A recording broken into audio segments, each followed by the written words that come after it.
오늘 본문의 이야기는 그 설교의 제목을 제가 뭘로 하는 것이 가장 좋을까라고 생각하고 기도하는 가운데 감동을 받기를 가인과 같은 기독교인이라는 그런 그 주제를 가지고 제목을 정해봤습니다.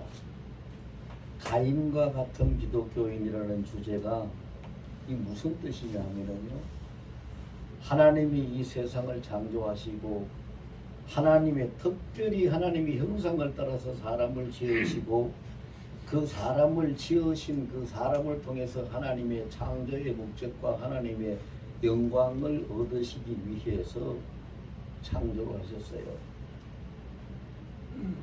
그런데 그리고 하나님이 그 사람들을 잘 살도록 하시기 위해서 창세기 1장에 보면은요, 생육하고 번성하고 땅에 충만하고 땅을 정복하고 땅을 다스리고 이 모든 것을 다 너희 식물로 주노라라고 축복을 하시고 하나님이 그렇게 특별한 복을 내리셨죠. 왜 그럴까요? 오직 사람만이 하나님을 경배하며 하나님과 교통하며 하나님을 경외하는 그 경외를 통해서 복을 받고 살 수 있는 제도를 하나님이 특별히 만들어 놓은 것이 사람과 하나님 사이에 만들어진 것이거든요. 그래서 우리가 너무 잘 알다시피 하나님이 최초의 사람 아담과 하와를 만들었을 때도 이 세상에 아무데나 두고 그냥 살아라고 하지 않았어요. 축복의 동산인 구별된 에덴에 그들을 두어서 그들로 에덴을 경작하게 하고 거기서 복을 받게 살 수 있도록 하나님이 축복을 하셨죠. 그런데 이제 그렇게 살아가는 세상은 당연히 어떻게 살아야 돼요?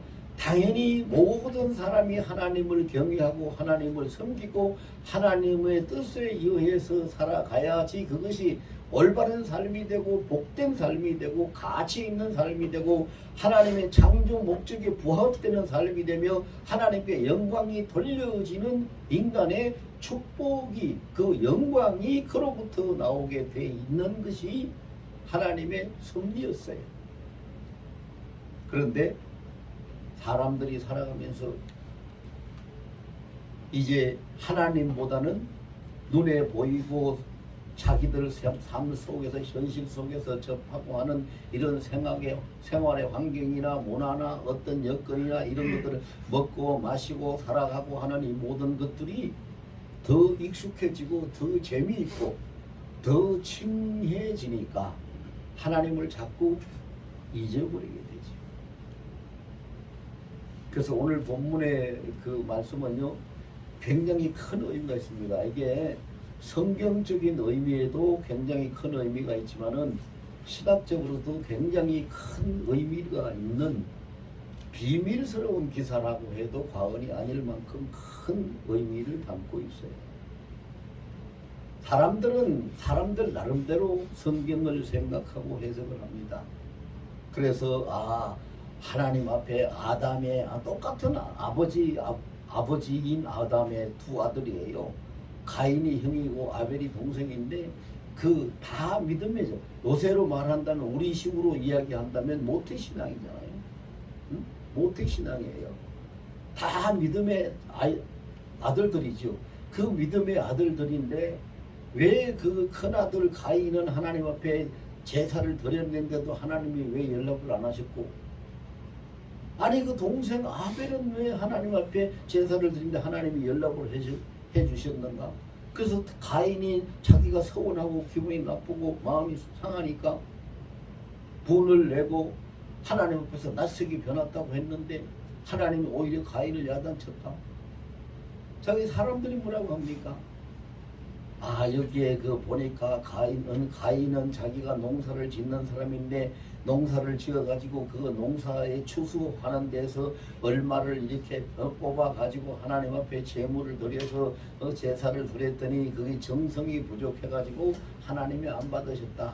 그런데 가인은 양을 치는 자인데 그 양의 첫 번째 새끼를 가지고 그 양을 잡아가지고 하나님 앞에 제사를 드렸으니 피 흘림이 없이는 제사함이 없다는 성경의 말씀도 있다시피 아벨은 그렇게 피제사를 드렸기 때문에 하나님이 그 제사를 연락하고 아벨의 제사는 받으셨다.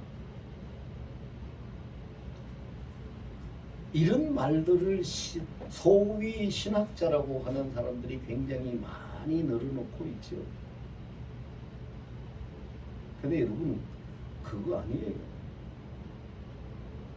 말도 안 되는 얘기예요. 여러분 생각을 한번 해볼까요? 아주 말이 안 된다는 걸 우리가 단번에 알 수 있는데 어떻게 알 수 있느냐? 자 그러면은 가인의 제물은 농산물이라서 받지 아니하고 아벨의 제물은 피제사라서 짐승 생명의 피제라서 제사라서 받았다면 하나님이 중요하게 여기는 것이 제사하는 자의 제사입니까? 제물입니까? 어느 것이 더 중요합니까? 하나님 앞에 제물이 더 중요합니까? 말도 안 되는 얘기를 하고 있는 거예요. 그래서 인간이 하나님을 알지 못하면 그냥 모르는 채로 가만히 있어야 되는데 엉뚱한 얘기를 해가지고 하나님을 이상한 분으로 만들어버리지. 하나님이 피제사를 좋아하고 하나님이 제물을 구별해서 이런 제물을 내가 받고 저런 제물을 받지 않는다. 물론 성경에 보면 레위기에 보면 제물에 대해서 하나님이 말씀하신 것은 있어요. 그런데 그 말씀하신 것 뭐냐 하면은 흠이 없는 제물을 드리라고 했지 다른 걸 얘기하지 않았어요. 이스라엘의 5대 제사 중에서 가장 기본이 되는 소제는 곡물로 곡식으로 드리는 제사예요. 짐승 잡아서 드리는 게 아니에요. 그러면은 양을 안 잡아서 하나님이 안 받으셨다면은 그 소제도 그러면 하나님이 안 받으셔야죠? 아니에요. 그럼 결과적으로 뭐가 문제겠느냐 이거리죠. 가인도 살고 성년이 되도록 어른이 되도록 자랐어요. 가인도 어른이 되도록 살아왔고 아벨도 어른이 되도록 살아왔고 그런데 그들의 중심 속에는 무엇이 어떻게 다른지는 아무도 몰라요. 오직 아시는 분은 하나님밖에 없어요. 하나님은 사람의 모든 중심을 보시는 분이고 하나님은 사람의 모든 생각을 다 감찰하시고 읽고 계시는 분이죠. 하나님만이 아셔요. 하나님만이. 그래서 그들이 장성하니까 이제 아담과 하와에게 자기 아버지 어머니에게 들었겠죠. 너희가 하나님을 섬겨야 된다. 하나님께 제사를 드려야 된다. 너희가 그렇게 하나님을 섬기지 않고 하나님 제사를 드리지 않으면 안 된다. 그러니까 알았어요. 지금도 보세요.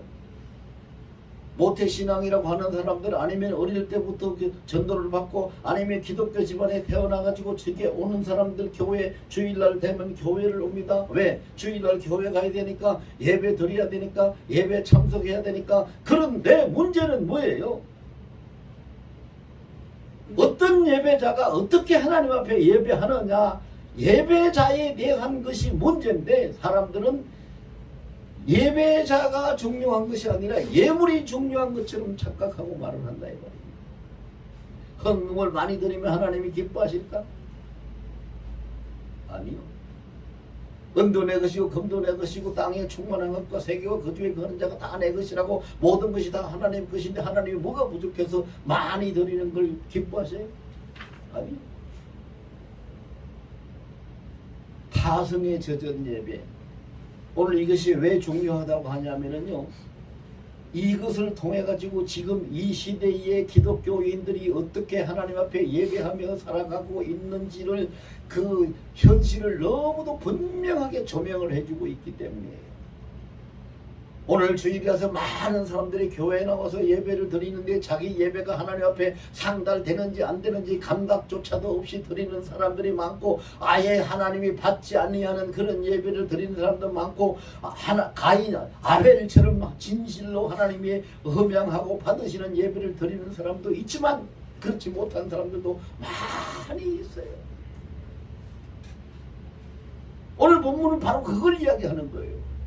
너희가 이 세상에서 살면서 아예 습관처럼 되어버리고 타성에 젖어가지고 하나님 앞에 드리는 제사라고 드리고 주일이라고 예배를 드리는 것이라고 예배에 참석하고는 있는데 너희의 중심이 내 본질이 너의 정성이 하나님하고 만날 수 있는 연락될 수 있는 산 제사로 드려지고 있느냐? 이걸 지금 말씀하고 있는 거거든요. 이 시대의 예배들 보세요. 다 타성에 젖어 있어요. 그리고 기독교 의식화 되어버렸어요. 예배가 하나의 의식화 되어버렸어요. 그리고 주간 행사처럼 되어버렸어요. 만약에 여기 보세요. 하나님이 가인의 제사를 하나님이 연락하지 아니한 것을 하나님이 정확하게 지적을 했어요. 뭐라고 지적을 했어요? 네가 어찌해서 그랬죠? 네가 어찌해서 분노하고 네가 어찌해서 낯색이 변하느냐. 만약에요 가인이 자기 동생 아벨은 하나님이 예배를 허명을 하셨는데 받으셨는데 자기 예배를 안 받았으면은 아이고 내가 하나님의 뭐를 잘못했나? 내가 알지 못하게 내가 죄를 가지고 있었나? 아니면 내가 뭘 실수했나? 이런 것을 생각하고 하나님 내가 내 제사가 하나님 옆에 일답이 안 됐으니 내가 뭐가 잘못됐습니다. 이렇게 갔을 거예요. 그런데 그렇게 간 것이 아니라 화를 냈어요.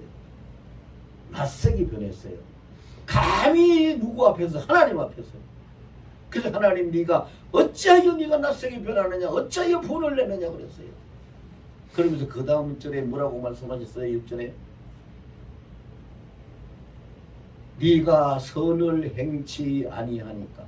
네가 만약에 선을 행했다면 어떻게 내 앞에 떳떳이 서지 못하겠느냐. 그 말은 네가 평소에 삶을 하나님 앞에 하나님 뜻대로 선하게 살고 생활의 예배를 통해서 하나님을 잘 섬기고 살았더라면 네 예배가 네 제사가 어찌 내 앞에 연락이 안 됐겠느냐 그 말이에요. 근데 평소에 그렇게 살지 못했기 때문에 하나님이 받지 않으셨는데 그걸 화를 내고 있고 낯색을 불키고 있다 이 말입니다.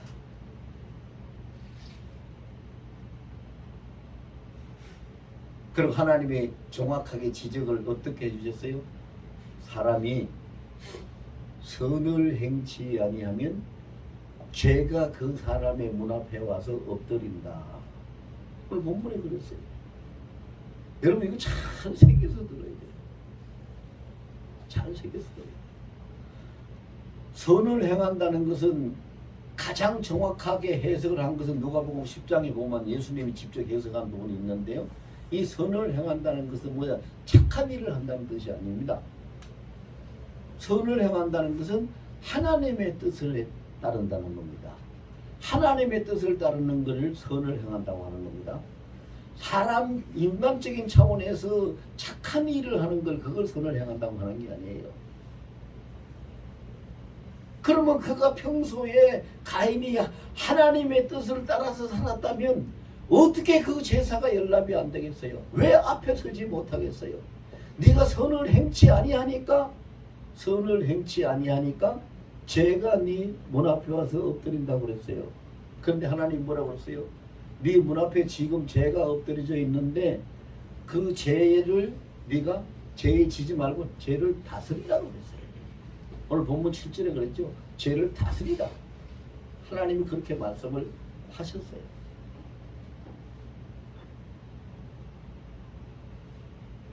사람이요 하나님의 뜻을 행하지 아니하면 그게 선을 행하지 않는 거라고 그랬어요.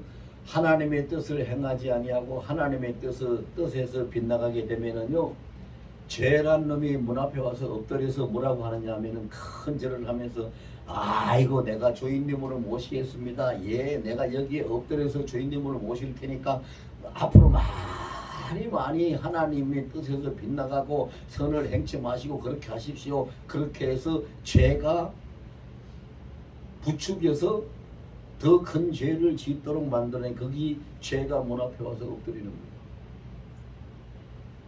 그래서 사람이요 누구든지 다 그렇거든요. 처음에는 조그마한 잘못을 하면 아이고 내가 이거 잘못했구나 실수구나 이렇게 하면 안 되는데 마음이 거북하고 나중에는 마음이 아프기도 하고 그래요. 그런데 그것이 한 번, 두 번 반복이 되고 여러 번 하다 보면은 아예 감각이 없어져요. 아이고 모든 사람이 다 그런데 뭐 이게 무슨 뭐 큰 문제인가 이것이 죄인가? 그게 뭐요?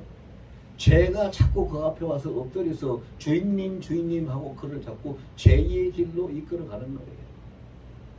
그럼 어떻게 해야 돼요? 그 죄에 끌려가지 말고 하나님이 가인에게 말씀하신 대로 죄를 다스리라. 다스려야 돼. 네가 감히 내가 왜 네 주인이냐? 너는 아하고 상관이 없다. 내게서 떠나가라. 이 죄가 악한 것들아 다 떠나가라. 예수 이름으로 다 물리치고 깨끗이 단절해 내버리고 하나님 앞에 부족해서 내가 죄를 지었습니다. 다윗이 고백하고 회개하듯이 그렇게 회개를 했으면 가인은 더 큰 죄를 짓지 않았을 거예요. 그런데 죄를 다스리라고 하나님이 말씀하셨는데 그는 죄를 다스리지 못하고 죄에 붙잡혀가지고 더 분을 품고 그래서 결국은 어떻게 자기 동생을 죽이는 살인죄까지 범하고 말잖아요. 죄를 다스리라 그랬는데 죄에 사로잡혔어요. 자, 이 본문은요, 오늘 본문의 이 기사는 이 세상에 현실적으로 살고 있는 기독교인들이 하나님 앞에 예배하는 예배의 현황들이 어떤 것인가를 너무 적나라하게 조명을 해주고 있는, 우리가 이거 정말로 정신 바짝 차리고 살펴봐야 돼요. 지금 내가 예배 시간인데 내가 드리는 예배가 하나님이 받으시는 예배인가? 받지 않으시는 예배인가? 받는지 안 받는지 감각조차도 없이 그냥 내가 앉아있는 건가? 이거 살펴보라고 이 말씀이 있는 거예요. 이거 살펴보라고. 사람들 이런 말 저런 말 하던 그 사람들의 말은 다 틀립니다. 아까 제가 잠깐 말씀드렸죠. 하나님은 재물을 중요시 여기잖아요. 제사자를 중요시 여겨요. 제사자가 어떤 중심인가, 어떤 정성인가, 어떤 마음으로 제사를 드리는가, 제사자의 중심을 하나님이 중요시 여기죠. 그가 어떤 재물을 갖다 놓고 제사를 드리냐는 재물이 중요한 것이 아니에요. 엉뚱한 소리 사람들이 해가지고 그냥 성도들 헷갈리게 만들고 말이죠. 뭐 이런 제사는 하나님 받고 저런 제사는 안 받고 있다고 소리를 하고 있는데 그거 안 돼요. 그렇게 하면 안 돼요. 하나님은 그런 분 아니란 말이에요. 중심을 보시는 분인데, 내 중심에 자정하시고 계시는 분인데, 중심을 가지고 계시는 주인이신데 뭘 보고 받으시겠어요? 재물 보고 받아요? 천만의 말씀이요. 제사자, 네 중심, 네 인격, 네 마음, 그것이 나에게는 중요하다. 여러분, 우리가 다 아는 성경 구절이 아주 많이 있죠. 하나님은 번제보다 뭐를 더 기뻐하신다고 했어요? 통회한 마음을 더 기뻐하신다고 했어요. 재물을 중요시하면 번제물이 더 중요해야죠. 그렇지 않아요? 아벨과 가인이 재물이 달랐기 때문에 아벨은 연락하고 가인이 연락되지 않은 게 아니에요. 예배자의 중심이 다 틀렸단 말입니다. 중심이 달랐어요. 하나님이 지적했잖아요. 네가 어찌 선을 행치 않고 있느냐, 어찌 네가 분을 내느냐, 어찌 낯세게 변하느냐, 죄가 네 문 앞에 엎드려 있느니라. 하나님이 이렇게 말씀을 다 가르쳐 주셨잖아요. 죄가 문 앞에 엎드려 있다고 그랬어요. 전지전능하신 하나님 눈앞에 하나도 그게 숨겨질 수가 없죠. 가인이 사람 입장에서는 자기 마음 속의 생각까지 뭘 알겠나, 내 형편을 어떻게 알겠나, 이렇게 아무도 안 봤는데 뭐 어떻게, 지금도 사람들 그렇죠. 아무도 안 봤는데 아무도 모르는데 뭐 이거 내 혼자. 하나님은 다 보시고 하시잖아요. 하나님은 다 보시고 하세요. 그리고 하나님이 지금 정확하게 우리 귀에도 대고 뭐라고 말씀하시는지 알아요? 네가 내 뜻을, 즉 선을 행하지 아니하니 죄가 네 방문 앞에, 죄가 네 문 앞에 와서 지금 엎드려 있다. 너를 주인님 하자고 엎드려 있다. 그 말씀 우리에게 가르쳐 주시는 거예요. 도전받아야 돼요. 우리 그 말씀이에요. 그 말씀을 듣고 정신 차리고 도전을 받아야 죄에 잡히지 않아요. 우리의 발목을 잡고 늘어지려고 죄가 문 앞에 와서 엎드려 있어요. 그것을 자꾸 반복함으로 인해서 우리는 죄에 잡히고 마는 거지요. 근데 하나님은 뭐라 그랬어요? 죄에 잡히지 말라고. 어떻게 하라고? 죄를 다스리라. 죄를 다스리라 그랬어요. 죄를 다스려야지.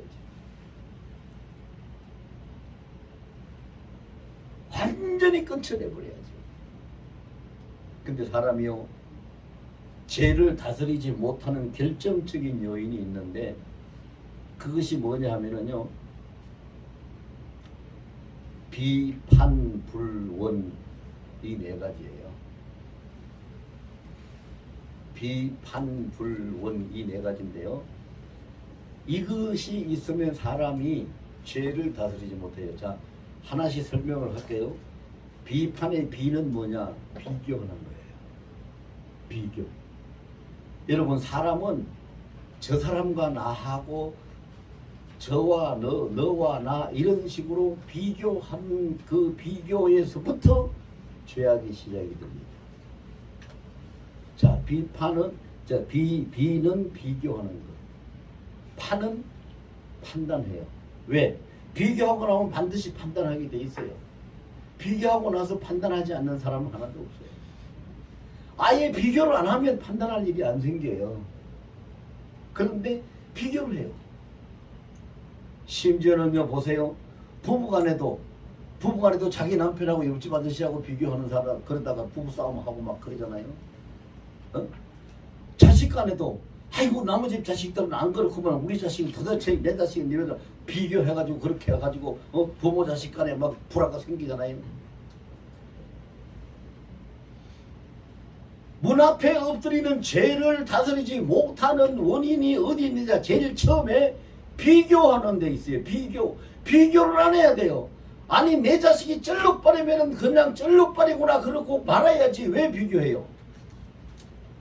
내 자식이 키가 작구나 그러면 키가 작다고 그렇고 하고 말아야지. 왜 비교하냐고요? 비교하니까 판단이 생기고, 판단이 생기면 그 다음에 뭐가 와요? 불평이 와요. 판단하고 나면 불평이 와요. 반드시 불평해요. 불평하고 나면 마지막으로 뭐가 옵니까? 원망이 옵니다. 원망해요.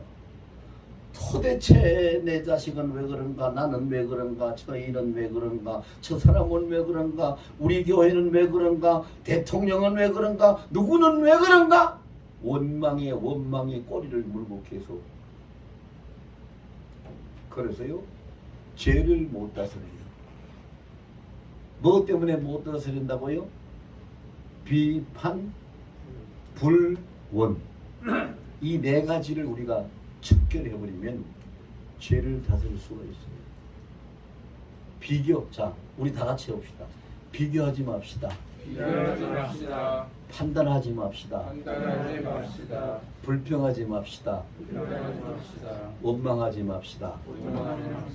있는 대로 받고 있는 대로 사랑합시다. 그러면 죄를 다스릴 수 있어요. 그러면 되는 거예요. 그러면 되는 거라고요. 가인이 왜 화를 내고 하나님 앞에 죄를 더 가중시켰어요? 자기 동생 아벨 이렇게 받고 자기는 안 받으니까 비교한 거예요.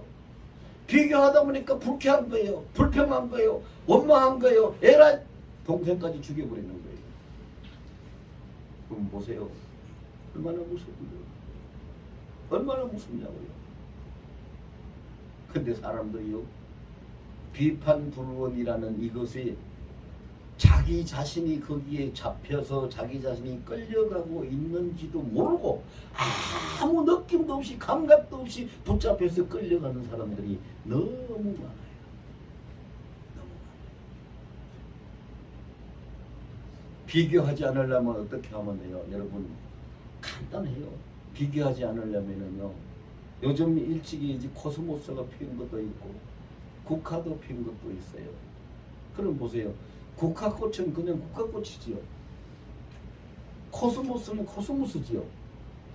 야, 국화꽃 너 왜 코스모스하고 왜 틀려? 야, 코스모스 너는 왜 국화꽃처럼 저렇게 하지 못해? 비교할 이유가 있어요, 없어요?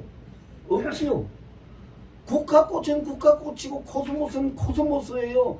우리가 하나님 앞에 비교하지 않으려면은요, 왜 이런가, 왜 저런가, 나에게 속한 것, 나하고 관계되는 것, 이런 걸 하지 말고, 아, 하나님이 이것은 이렇게 만드셨네, 이거는 이렇게 만들었네, 저것은 저렇게 하셨네, 하나님이 이렇게 하셨네, 있는 그대로를, 다른 것을 그대로를, 있는 그 모습을 그대로 받아들이면 비교가 필요 없어요. 비교가 필요 없어요. 여러분, 한번 따져볼까요? 우리 아들이 똘똘해요. 옆집 아들은 좀 똘똘하지 못해요. 그런다고 우리 아들은 하루에 5끼 먹고 살고 옆집 아들은 못 똘똘하니까 2끼 먹고 삽니까? 똑같이 3끼 먹고 살아요. 의식이 문제라고요. 의식이 문제예요. 우리가 예배를 왜 제대로 못 드리는지 압니까? 왜 하나님을 하나님 되게 하지 못하고 하나님을 하나님답게 대접하고 하나님을 하나님답게 섬겨야 되는데 그걸 왜 못하는지 압니까? 비교하기 때문에. 우리 교회와 다른 교회와 저 사람과 아이고 그 아무개 김장로와 이장로와 이집사와 박집사와 이 비교하고 저 사람은 도대체 비교하기 때문에. 비교하기 때문에. 여러분 보세요. 비교하면 안 되는 것이 우리가 예수님이 십자가에 못 박혀 돌아가실 때에 예수님 한쪽 옆에서 못 박혀 죽고 죽을 수밖에 없는 그 극악무도한 죄인 한 강도가 예수님이 그 자리에서 그를 구원하셔서 오늘 네가 나와 함께 낙원에 있으라고 그래서 누가복음 23장에 보면 나오잖아요. 구원을 받았습니다. 구원받았습니다. 여러분 잘 들어보세요. 무슨 얘기인지. 그는 구원을 받았습니다. 그런데 3년 넘게 따라다니면서 예수님 선생님 하면서 따라다니던 가룟 유다는 예수 팔아먹고 구원 못 받았습니다. 그러면 가룟 유다가 볼 때 아이고 저거 강도 예수 앞에 한 번도 나오지도 않았고 이 선생님이라고 한번 부르지도 못했고 저거하고는 내가 비교도 안 되지 그렇게 비교해가지고 하면은 그대로 되는 겁니까? 하나님이 하시는 일, 하나님이 구원하시는 일, 하나님이 모든 것을 계획하시고 하시는 일은 사람의 상식이나 지식을 가지고 비교해도 안 되고 판단해도 안 되는 겁니다. 구원받은 강도가 낫죠. 제자로 따라다니다가 심판에 떨어지는 것이 더 낫습니까? 뭘 비교할 겁니까? 마태복음 8장 2절에 보면은요, 나병 환자가 나와서 예수님한테 그럽니다. 주여 주께서 원하시면 내가 깨끗함을 입을 수 있나이다. 주님, 예수님은 하나님이시잖아요. 예수님은 능력자잖아요. 예수님은 나를 고칠 수 있잖아요. 내 문둥병을 고쳐주세요. 안수하고 기도해주세요. 이렇게 안 했습니다. 한마디 했습니다. 주께서 원하시면 나를 깨끗하게 하실 수 있나이다. 그 예수님이 내가 원하노니 깨끗함을 입을지어다. 그 자리에서 병이 났습니다. 그 자리에서. 그럼 보세요. 그 옆에 많은 사람들이 있었어요. 그 나병 환자 말고도 많은 사람들이 있었어요. 유대인들의 그 관리들도 있었지요. 그런데 그 중에서 누가 복된 자입니까? 주여 주께서 원하시면 내가 깨끗함을 입을 수 있나이다라고 고백한 나병 환자가 복받은 사람입니까? 많은 바리새인이라고 아주 의인이라고 그 옆에서 많은 율법사들하고 앉아 그 같이 있으면서 그것을 보고 구경하고 있던 사람이 복받은 사람입니까? 보세요. 인간이라는 것이 이렇고 모든 것은 하나님이 하시는 거고 하나님이 하시지 않으면 한 가지도 되는 일이 없고 하나님이 하시면 안 되는 일이 없는 것이 인생사인데 왜 사람이 뭐를 안다고 뭘 어떻게 한다고 비교하고 판단하고 불평하고 원망하고 하는 걸 가지고 자기를 죄의 올무에 묶어버리고 죄의 수렁에 빠뜨려 버리냐 이 말이에요. 너무 어리석은 거 아니에요?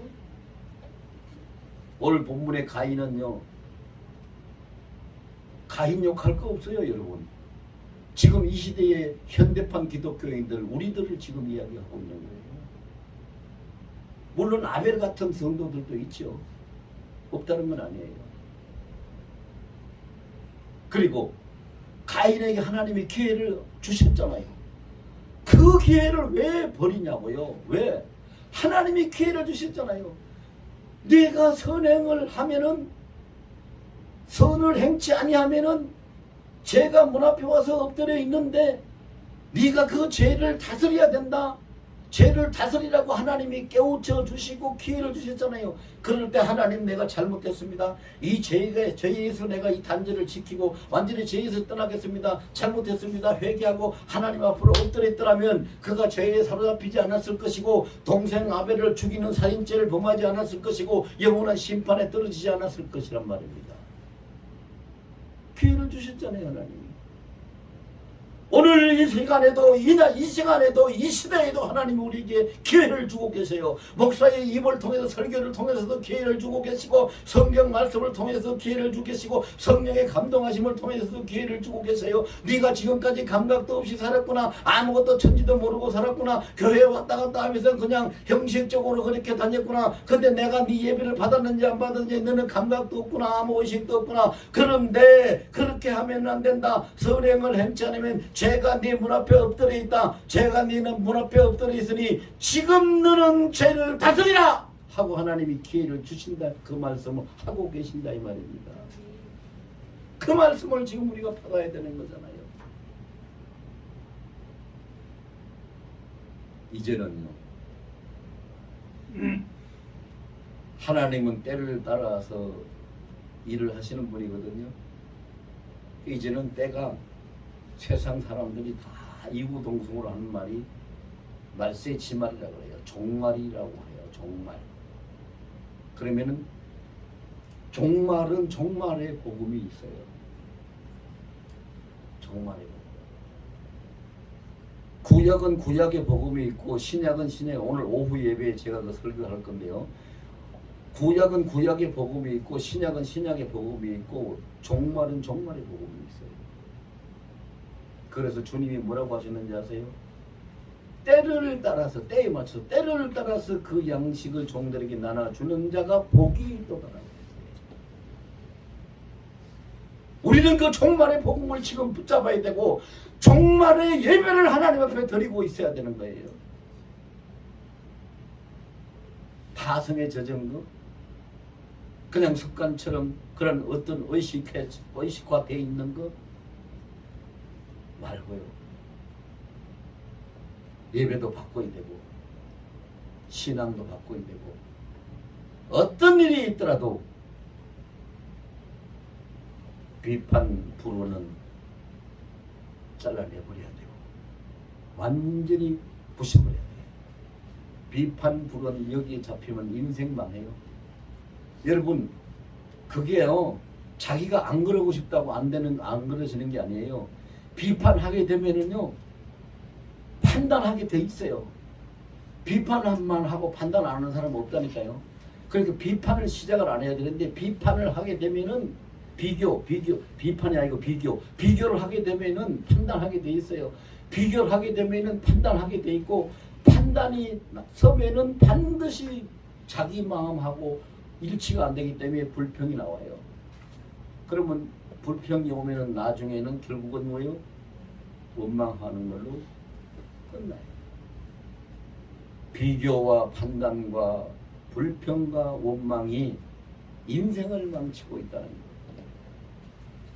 우리 문 앞에 엎드려 있는 죄의 이름들이에요. 이게 우리 문 앞에 엎드려 있는 죄의 이름들, 비교라는 죄의 이름, 판단이라는 죄의 이름, 불평이라는 죄의 이름, 원망이라는 죄의 이름, 이것들이 우리 문 앞에 엎드리면서 우리 발목을 잡고 죄를 짓는 곳으로 끌고 가려고 하고 있다 이 말이죠.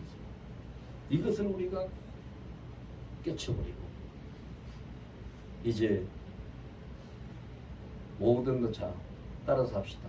모든 건 하나님이 하십니다. 모든 건 하나님이 하십니다. 하나님 뜻대로 됩니다. 하나님 뜻대로 됩니다. 자, 모든 건 하나님이 하시고 모든 건 하나님 뜻대로 될 수밖에 없는 것이 이 세상입니다. 여러분, 이건 우리가 다 인정하는 겁니다. 그런데 그걸 인정하면서 그걸 알면서 왜 인간인 내가, 사람인 내가 왜 비교하고 판단하고 불평하고 원망하고 하면서 자꾸 죄의 죄를 눈덩이를 굴리듯이 죄를 키워가는 그런 어리석은 삶을 살겠습니까? 그렇게 하면 안 되잖아요. 그래서요, 예배도, 자, 이제 이 말씀하고 마칩니다. 예배도 비교하지 마세요. 어떤 교회는 가니까 말이죠, 파이프 오르간이 있더라, 어떤 비교하지 마세요. 파이프가 오르간이 있든지 기타 하나도 없든지 상관이 없어요. 예배자가 그 하나님 앞에 어떤 중심이 지금 올려가고 있느냐가 중요한 거예요. 비교하지 마세요. 왜 비교해요? 내가 진실된 중심으로 하나님 앞에 예배하면 되는 거지. 그리고 판단도 하지 마세요. 아, 저 사람 지금 예배 시간에 뭐 하고 있는 거야? 이거 계속 엉뚱한 짓 하고 있어. 말씀을 듣는 거야, 안 듣는 거야? 왜 그런 생각해요? 나만 들으면 돼요. 나만 들으면 돼요. 여러분, 아까 제가 강도 얘기했지만 예수님 십자가에 못 박힐 때 한편에 못 박힌 그 강도가 구원받으리라고 짐작이나 한 사람이 그 한 사람인들 있었겠어요?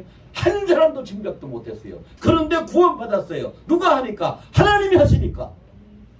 하나님이 하시니까.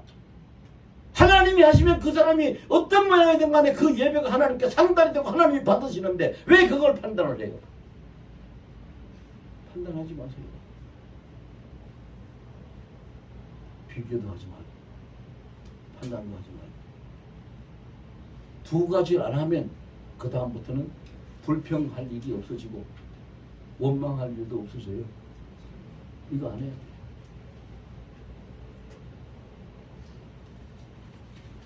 자, 다 같이 합시다. 나의 모든 것은 주께서 하십니다. 나의 예배는 주님이 받으십니다. 주님 영광 받으소서.